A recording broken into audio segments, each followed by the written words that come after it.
Bismillahirrahmanirrahim. Assalamualaikum warahmatullahi wabarakatuh. Nah, judul yang akan saya bahas ini adalah arti hidup dan kehidupan bagi setiap muslim. Itu judulnya. Saya harap saudara-saudara menyimak, mendengarkan, menyimak, menghayati, dan kemudian ada hal-hal yang kurang jelas nanti dipertanyakan.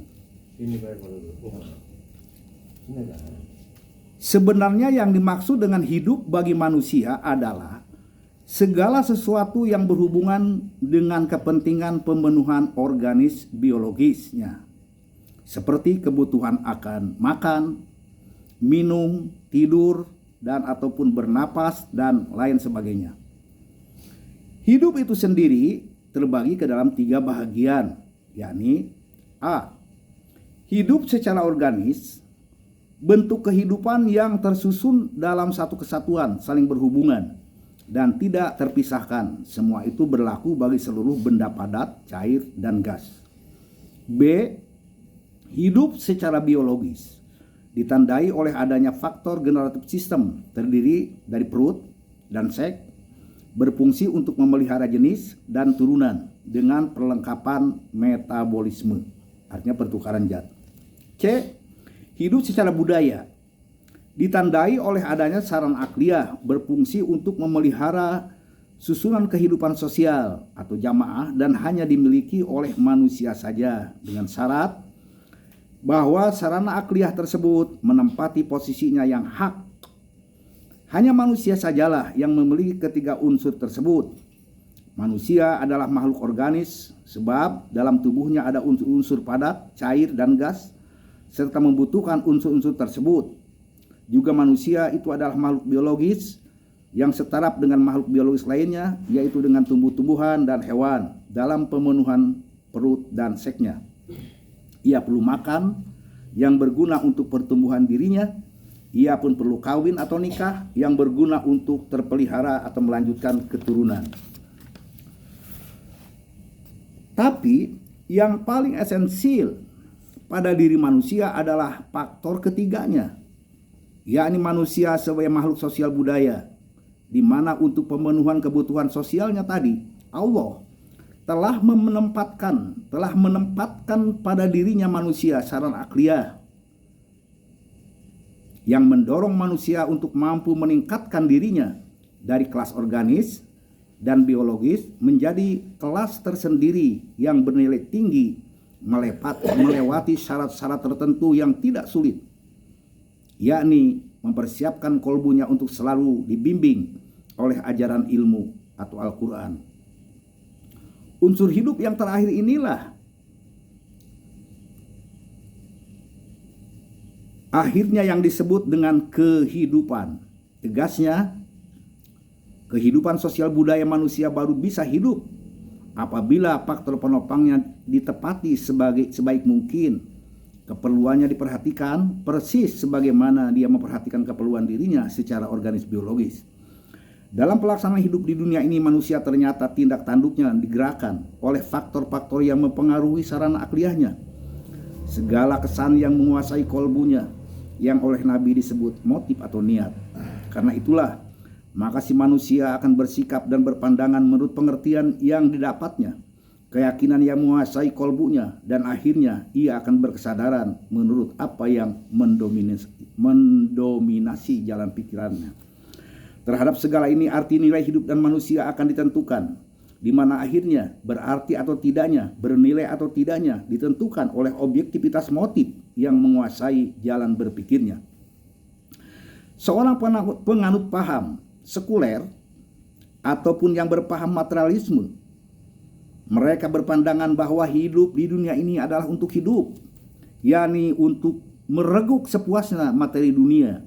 Mereka tidak memiliki keyakinan tentang kehidupan di akhirat sebagai pertanggungjawaban amanat Allah terhadap dirinya.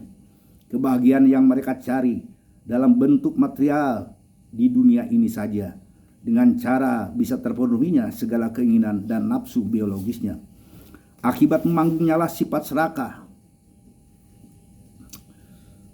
individualistis, anania, egois, mementingkan diri sendiri, bebas bersaing dengan tanpa mengindahkan norma-norma sosial dan nilai-nilai kemanusiaan, sehingga akhirnya timbullah berbagai macam ketegangan sosial dan kekacauan, frustasi jiwa. Seperti itulah dampak nyata dari paham materialistis membentuk aktivitas hidup dan kehidupan demi benda, demi pemuasan hawa nafsu biologis semata-mata. Selain dari dinul Islam, tata cara hidup dan kehidupan Islam, maka bagi agama-agama seperti Yahudi, Nasrani, Kristen, Hinduisme, Buddhisme, dan lain-lainnya, sesuai dengan nama agamanya, di mana tendensi agama tersebut hanya kepada hubungan manusia dengan Tuhan saja yang dibangun di atas upacara-upacara tertentu, seperti sesajen, penebusan dosa dengan isak tangis di tempat yang telah ditentukan dengan bayaran tertentu pula, atau berupa penyembahan-penyembahan yang irasional, dogmatis, dan sinkritis. Maka akhirnya agama-agama tersebut kehilangan kendali terhadap kepentingan hidup antara manusia dengan manusia, dan ataupun antara manusia dengan alam lingkungannya. Lebih-lebih kondisi sosial kehidupan umat manusia sudah demikian kompleks. Mereka berpandangan bahwa hidup mereka itu untuk mati, yaitu untuk kehidupan di akhirat saja, di mana kehidupan dunia ini hanya merupakan hukuman yang harus ditebus bagi kepentingan hidup nanti. Ketidakmampuan agama-agama tersebut untuk mengatur, membina, dan mengarahkan kepada ketertiban, keamanan, dan kedamaian dunia mengakibatkan pemisahan atau isolasi agama dari percaturan kehidupan bermasyarakat, sehingga agama diisolir bagi kehidupan dalam tempat-tempat khusus peribadatan saja, baik berupa gereja, kuil, atau yang semisalnya, sedangkan di luar itu diserahkan kepada akal dan hawa nafsu manusia. Karena itu, seorang penganut agama tersebut, termasuk umat Islam yang tidak tahu Islam, dapat menjadi orang soleh di tempat beribadah, namun di luar itu ia akan menjadi makhluk yang tidak berperi kemanusiaan dan senang melakukan berbagai macam kejahatan. Bukan hal yang aneh dilakukan oleh muslim yang tidak Islam, bila pengertian agama pun hanya berada di masjid saja, sedangkan di luar itu dia berpendapat antum a'lamu bi umuri dunyakum, di mana istilah dari agama adalah satu bukti nyata dari aktivitas kehidupannya menurut apa saja yang dia kehendaki. Lain halnya bagi setiap muslim yang mengetahui, memahami, dan mematuhi tuntunan ajaran Islam. Hidup ini adalah suatu perjuangan untuk melaksanakan ajaran dan amanat Allah. Hidup ini adalah suatu yang objektif dan harus dijalani oleh setiap makhluk Allah, dan terutama kita sebagai manusia, di mana selain dari dirinya itu, Allah telah mempersiapkan berbagai macam sarana untuk penopang ke arah terlaksananya hidup secara baik, di mana tujuan pengolahan penggarapan yang dilakukan manusia semata-mata hanya untuk alhamdulillahirabbil alamin di atas bismillahirrahmanirrahim, bahwa wujud kekaguman mereka tidak boleh dipukau atau ditarik oleh radiasi benda yang mereka olah atau mereka garap itu. Bahkan hendaknya difungsikan untuk kepentingan pengabdian diri bagi kepentingan kemanusiaan secara keseluruhan, dan itu hanya bisa dilakukan bila di dalam segala aspek kegiatannya dia berpola kepada ajaran ilmu Allah, Al-Quran, dan Sunnah. Dengan cara seperti itu berarti dia telah meyakini objektivitas hidup yang harus dijalaninya, dan juga tujuan dari setiap laku perbuatannya. Dia ketahui bahwa ke arah mana tindak tanduknya yang ditunjukkan, di mana kesimpulan akhir adalah hidup adalah suatu yang hak. Demikian pula dengan kehidupannya. Quran surat Al-Mulk ayat 2 menjelaskan alladzi khalaqal mauta wal hayata liyabluwakum ayyukum ahsanu amala. Dialah Allah yang telah terlebih dahulu menciptakan dalam keadaan maut atau jahlu, kemudian menjadi hayat, memahami ilmu yang diajarkan Allah kepadanya, di mana dengan itu dimaksudkan sebagai batu ujian, manakah di antara kalian yang paling indah melakukan penataan hidup dan kehidupannya di dunia ini.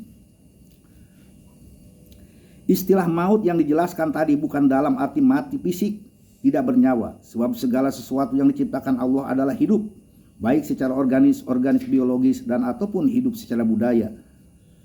Istilah ruh yang suka diartikan dengan adanya hidup pada manusia sebenarnya adalah menggerakkan calon manusia atau janin di dalam kantong rahim tadi untuk bisa bergerak sesuai dengan tahapannya, Sebab toh dari awal sperma saja ia sudah hidup menjadi nutfah. Kemudian alaqah berarti hidup, karenanya arti kalimat ruh adalah motor gerak. Seperti itu pula kehidupan sosial manusia di dunia ini. Secara material manusia sudah hidup, tetapi secara budaya, selama ruh untuk kepentingan sosial budaya Al-Quran dan Sunnah belum atau tidak dijadikan motor gerak sosial budayanya, maka selama itu pula lah manusia dikatakan maut. Dengan demikian, maka kalimat maut sebagaimana yang diterangkan Al-Quran tadi bermaksud menjelaskan awal dari kondisi budaya manusia yang tidak memiliki ilmu apapun dan tak akan mungkin dikatakan berilmu, jahlu. Selama Al-Quran sebagai pedoman kehidupan sosial tidak dipelajari dan tidak dihayati untuk kedamaian dirinya, beranjak ke arah dewasa dalam berpikir, mengandung arti, telah berkemampuan untuk menanggapi ajaran ilmu Allah, kemudian ia laksanakan dipelajarinya Al-Quran, terkesanlah ia berpikirnya oleh segala apa yang terkandung di dalam Al-Quran. Dipahamilah oleh dirinya tugas dan kewajiban yang terbentang di hadapannya, di mana akhirnya ia senantiasa berusaha mengerahkan segala aktivitas hidup dan kehidupannya menurut fungsi dan eksistensi yang ditetapkan Allah untuk dirinya sebagai manusia, sehingga berusahalah dia untuk selalu mewujudkan kehidupan sosial yang mendamaikan dalam jamaah. Dibimbinglah hawa nafsunya untuk selalu setepat mungkin berada di atas garis ajaran ilmu Allah. Maka itulah yang dimaksud dengan istilah hayat. Dalam keadaan maut, hidup dan kehidupannya dikuasai oleh faktor biologisnya yang dengan pasti menjerumuskan dirinya dalam dunia kehidupan kal an'am balhum adol. Tapi kemudian dengan datangnya ajaran ilmu Allah Al-Quran dan Sunnah memasuki dan menguasai kolbunya, berarti dipikulkan kepadanya amanat untuk membina kehidupan sosial dalam jamaah yang baik. Itulah yang dinamakan jihad fisabilillah, dengan cara terlebih dahulu menghijrahkan dirinya dari tradisi hidup jahiliyah atau hidup di luar ajaran ilmu kepada tradisi hidup ilmiah menurut ajaran ilmu dengan berbagai macam pengorbanan perasaan dan pikiran. Nabi Muhammad pernah menegaskan, roja'na minal jihadil asgor ilal jihadil akbar. Qalu wa mal jihadul akbar ya Rasulullah? Jihadun nafsi. Kita sekalian baru saja pulang dari satu jihad yang sangat kecil untuk menuju kepada jihad yang sangat besar. Para sahabat kaget dan kemudian bertanya, apakah yang ada maksud dengan jihad akbar itu? Nabi menjawab, jihad terhadap hawa nafsu yang ada di dalam dirinya. Kenapa perang Uhud yang begitu dahsyat bahkan oleh Nabi disebut jihad asgor? Ingat, sifat egosentris yang melekat pada masing-masing diri manusia akan mendorongnya untuk dia bertarung dengan sesamanya, baik dalam untuk besar ataupun kecil, dalam rangka memanggungkan sifat ego pribadinya di atas yang lain. Sehingga sebenarnya tanpa disuruh pun manusia pasti akan senang berkelahi, berperang, memusnahkan dan menghancurkan sesamanya demi mempertahankan hidup dan kehidupannya.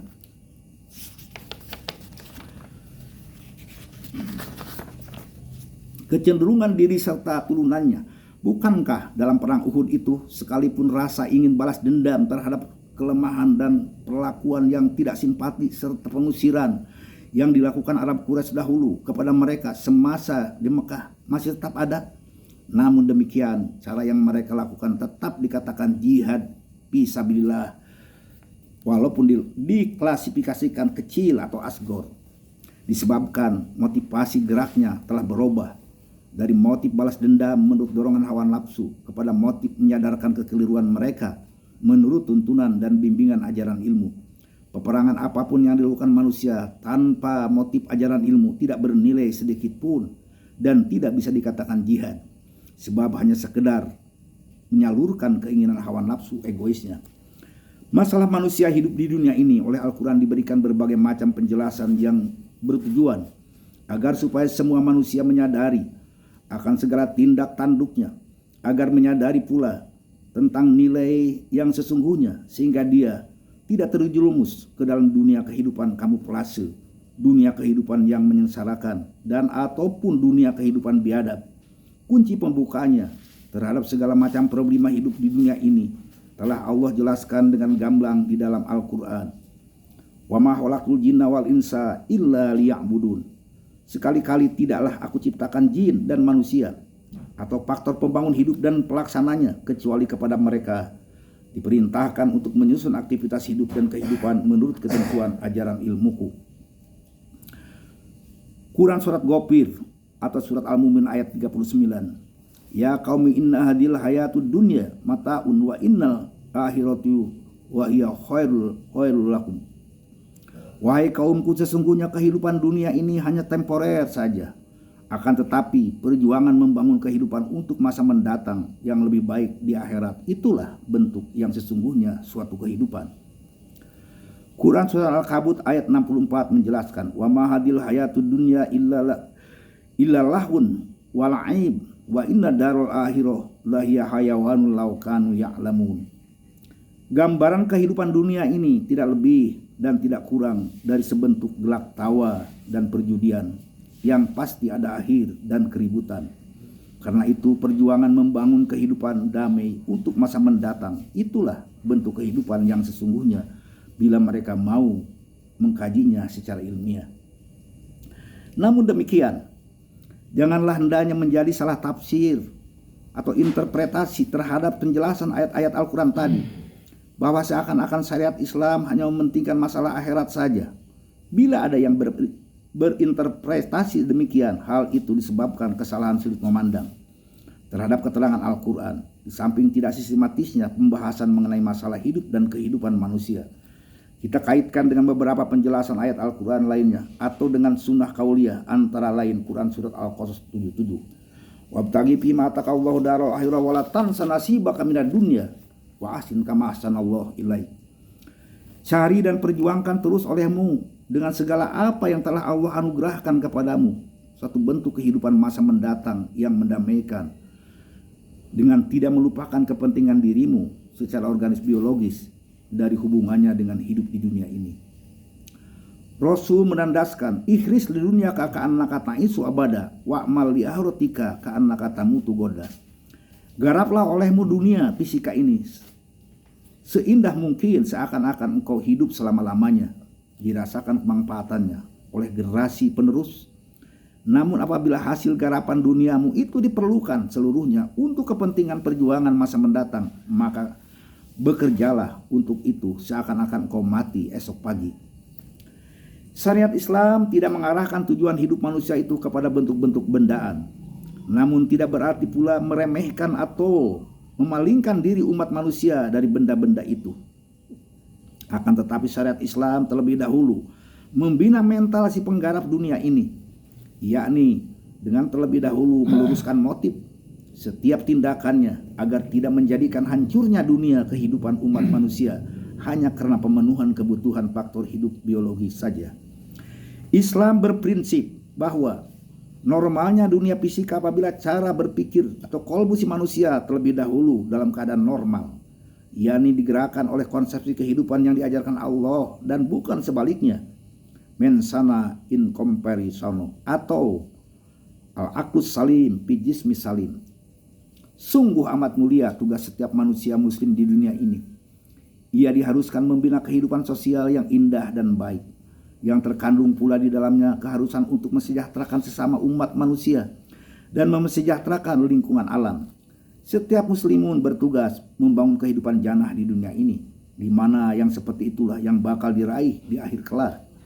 Berkali-kali Nabi menjelaskan, laisa bihawarikum min tarokat dunya lil akhirah wala ilal akhirati lid dunya walakin khairukum min hadihi min an hadi.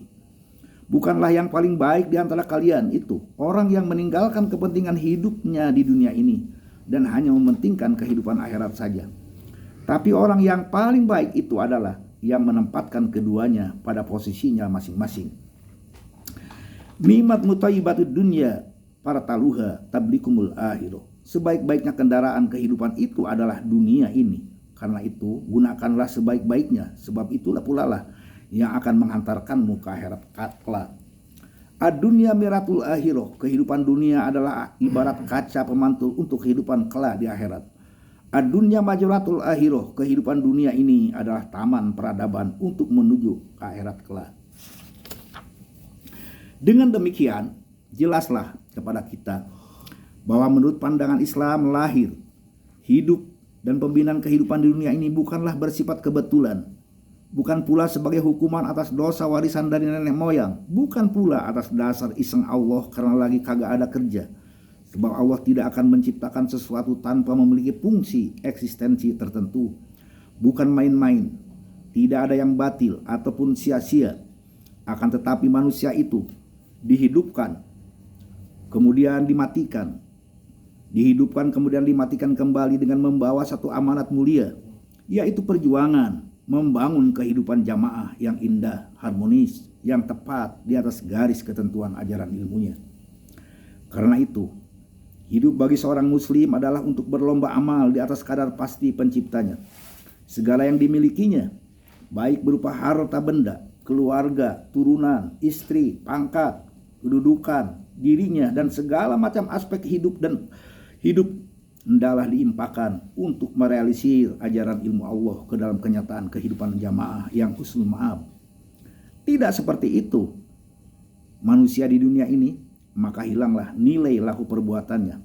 Bahkan nilai dirinya pun ikut hanyut menjadi kal an'am balum adol, menjadi lebih hina dan tak memiliki arti apapun lagi, lebih linglung dan menyesatkan atau menghancurkan makhluk lainnya. Terhadap semua kenyataan yang terbentang di hadapan, itulah pembuktian nyata dari keterangan ilmiah Al-Quran atau fa'aina tadhabun. Istilah jihad fisabilillah adalah standar penilaian terhadap manusia dan terutama umat Islam dalam kehadirannya di permukaan bumi ini. Adakah selama mereka hidup di dunia ini dengan berbagai macam sarana kebutuhan hidup yang telah disediakan Allah untuk mereka, dari mulai benda-benda organis, biologis, dan sampai dengan ajaran ilmu Allah atau al-asmaul husna, Allah berikan kepada manusia. Mereka gunakan untuk kepentingan merealisir undang-undang sosial dalam jamaah ke dalam kenyataan sosial mereka. Bila mereka menyadari dan melaksanakan perintah itu, maka kehidupan Islam jannahlah yang pasti dirasakan mereka. Namun apabila sebaliknya yang mereka realisir, maka ajab Allah dalam berbagai macam bentuknya akan ditimpakan kepada mereka. Arti jihad adalah usaha merealisir hukum yang telah ditetapkan Allah dengan cara semaksimal mungkin dalam kenyataan kehidupan jamaah di dunia ini, yakni mengenyampingkan hukum dan aturan-aturan buatan manusia yang pasti subjektif. Karena itu istilah jihad erat kaitannya dengan usaha manusia membimbing hawa nafsu egoisnya menurut tuntunan dan tuturan ajaran ilmu Allah. Melaksanakan tugas tersebut oleh Allah telah diajarkan pula teknik pelaksanaannya melalui penugasan rasul-rasul atau sunnah rasul. Itulah yang disebut dengan ijtihad, yakni memahami realita, sehingga lahirlah skala prioritas perjuangan menegakkan hukum tersebut ke dalam kenyataan.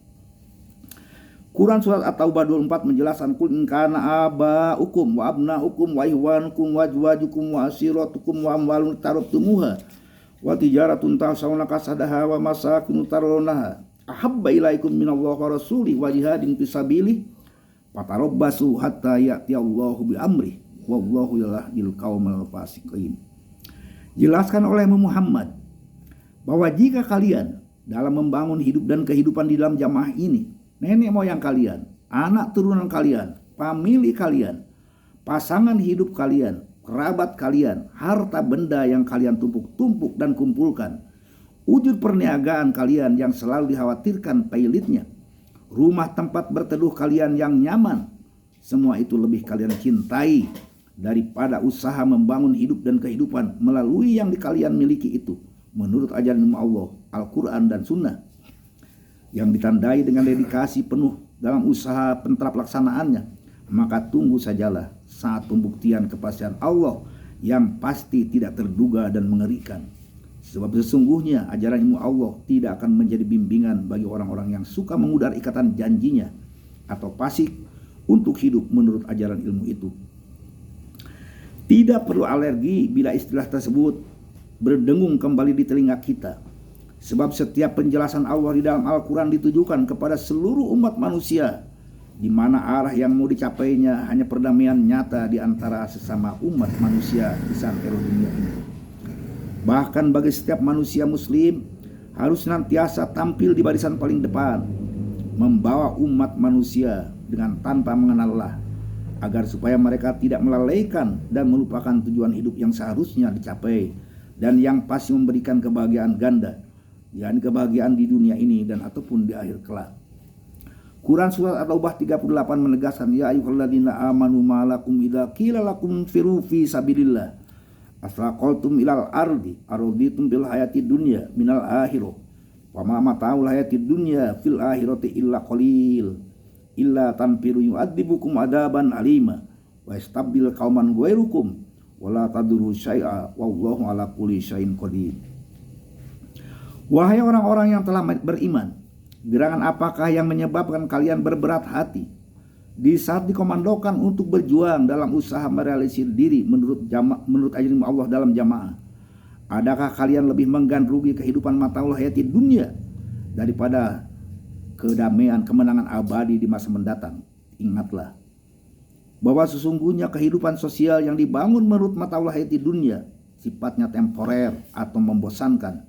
Sebaliknya, andai kata kalian tidak sudi menerjunkan diri ke dalam arena perjuangan untuk memenangkan ajaran ilmu Allah dalam kenyataan kehidupan jamaah, maka gantinya nanti adalah kalian menerima azab tiada bandingan dan bahkan menyakitkan, di mana kalian akan dicengkram oleh kelompok manusia-manusia jahat yang tidak sedikit pun bermanfaat dan memberi peluang kepada kalian, sehingga akhirnya harta dan nilai diri kalian di luar perhitungan mereka. Segala penjelasan itu telah Allah tetapkan dalam Al-Maqadir. Seperti itulah nilai yang sesungguhnya dari hidup dan kehidupan umat manusia di dalam hal ini umat Islam adalah position leader dalam mengarahkan umat manusia secara keseluruhan menuju pantai cita yang sama. Quran surah Al-Baqarah 143 menjelaskan, wa kadzalika ja'alnakum ummatan wasata litakunu syuhada 'alan nasi wa yakuna rasulu 'alaikum syahida. Dan memang demikianlah kami Allah proses kalian umat Islam atau jamaah ini sebagai satu kelompok manusia yang selalu mampu memberikan jalan keluar menurut petunjuk ajaran ilmu ini dari segala problema sosial budaya dengan gelar syuhada, di mana teknik pelaksanaannya adalah tepat menurut pola praktis Rasul. Kuntum khairu ummat ukhrijat linnas ta'muruna bil ma'ruf wa tanhauna 'anil munkar wa tu'minuna billah. Kalian adalah sebaik-baiknya umat hidup dalam jamaah ini yang disebarkan Allah untuk seluruh manusia di dunia ini dengan tugas menyantuni mereka dalam bentuk amar ma'ruf dan nahi munkar, memimpin mereka untuk selalu bertindak positif dan mencegah perbuatan destruktif, di mana kalian sendiri harus terlebih dahulu bersikap iman terhadap ajaran ilmu Allah. Tidak berat dan tidak pula merugikan apapun. Namun untuk memahami semua ini, sikap ilmiah sangat diperlukan dan menentukan, sedangkan sikap dungu hanya semakin menyengsarakan. Demikianlah Allahi tawakkalna bil masir. Wassalamualaikum warahmatullahi wabarakatuh. Waalaikumsalam warahmatullahi wabarakatuh.